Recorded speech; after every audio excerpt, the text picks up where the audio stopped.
Episode की शुरुआत होती है अबीरा के घर से जहां अरमान टेंशन में है और अबीरा केस की तैयारी कर रही थी। तभी अबीरा के सर से खून दिखता है तो अरमान उसकी चोट पे दवा लगाता है। अरमान से अबीरा पूछती है कि वो क्या सोच रहा था तो अरमान फिर से वही बात करता है कि मायरा का सेल्फ डिफेंस वाला पॉइंट ही सही रहेगा। ये सुनकर अबीरा नाराज हो जाती है। उसे लगा था कि अरमान उसकी मदद करने के लिए आया है। अबीरा कोर्ट में झूठ बोलने के लिए बिल्कुल भी रेडी नहीं है, बट अरमान को लगता है कि यही चीज मायरा को जल्दी बाहर ला सकती है। अभीरा अरमान को कहती है कि वो बस कहता है कि वो उस पर ट्रस्ट करता है, बस उसे अपने तरीके से केस नहीं लड़ने दे रहा है। अभीरा का मानना है कि मायरा सही तरीके से जीते। वो अरमान को कहती है कि वो बस हियरिंग से पहले तक मायरा का साथ दे और उसकी हिम्मत बढ़ाए, बाकी सब अभीरा देख लेगी।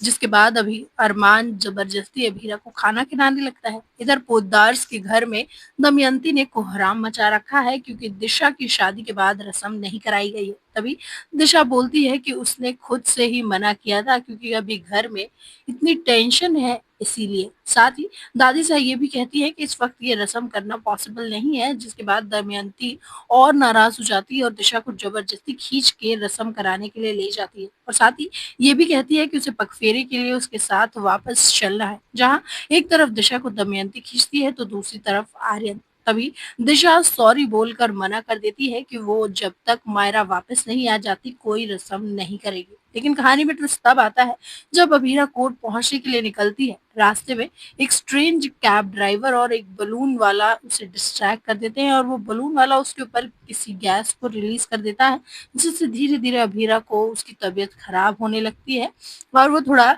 चक्कर सा फील करने लगती है। ये सब देखकर लगता है कि ये सब एक प्लान सेटअप था जिससे अभीरा को कोर्ट पहुंचने से रोका जा सके। साथ ही मित्तल को भी ये मैसेज मिलता है कि काम हो गया। टाइम निकलता जा रहा होता है और अभीरा अभी तक कोर्ट नहीं पहुंची। उधर कोर्ट में सिचुएशन और भी टेंस होती जा रही है। अरमान मायरा के साथ कोर्ट में वेट कर रहा होता है। मायरा भी काफी नर्वस और डरी हुई है। उसे डर लग रहा है कि अगर अभीरा टाइम पर नहीं पहुंची तो क्या होगा। मित्तल भी अपने वकील के साथ कोर्ट में आ चुका है। जज भी हियरिंग शुरू करने के लिए रेडी होती हैं। तभी सब लोग एक ही सवाल पूछ रहे होते हैं कि मायरे की लॉयर कहाँ है।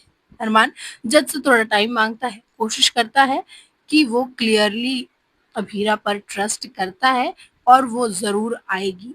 पोद्दार फैमिली के मेंबर्स भी काफी टेंशन में हैं। कुछ लोग अभीरा पर डाउट करने लगते हैं, स्पेशली विद्या, जिसे लगता है कि शायद अभीरा इतना बड़ा केस हैंडल ही नहीं कर पाएगी। लेकिन कावेरी और माधव अभीरा पर पूरा ट्रस्ट दिखाते हैं। उन्हें पता है कि अभीरा सच के लिए लड़ने वाली लड़की है और वो लास्ट मोमेंट पर भी सिचुएशन को हैंडल कर सकती है। इधर अभीरा कोर्ट पहुंचने के लिए स्ट्रगल कर रही है। तभी कोर्ट में जज भी आ जाती है। अरमान फिर से थोड़ा टाइम मांगता है। तभी अरमान से लेडी पूछती है कि वो खुद क्यों नहीं केस लड़ता, लेकिन लास्ट में ऐसे वकील चेंज नहीं किया जा सकता।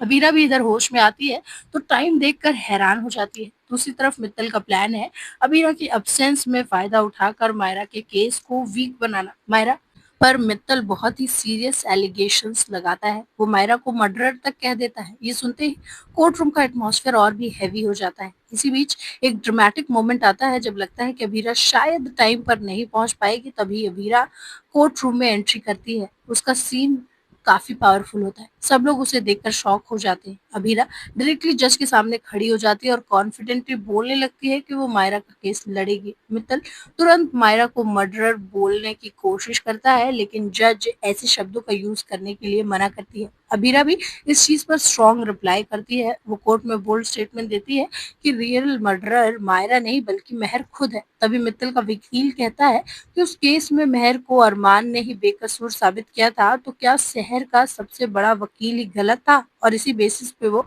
मेहर को इनोसेंस बताने में लगा हुआ था। अबीरा भी दलील देती है कि उस वक्त मेहर के झूठ से सब वाकिफ नहीं थे, इसलिए ऐसा हुआ। मित्तल का वकील बार बार मायरा को मर्डरर बताता है और अबीरा उसके लिए प्लीड करती है। जहां मित्तल का वकील कुछ गवाहों की स्टेटमेंट देता है, जिसके बाद जज उसकी बेल की अपील को खारिज कर देती है और माहिरा को अभी भी जुवेनाइल रिमांड में ही रखती है। ये सुनकर सब हैरान हो जाते हैं। तो क्या अभीरा मायरा की बेल करवा पाएगी या फिर उसे सच में मर्डर के चार्ज में जेल जाना पड़ेगा?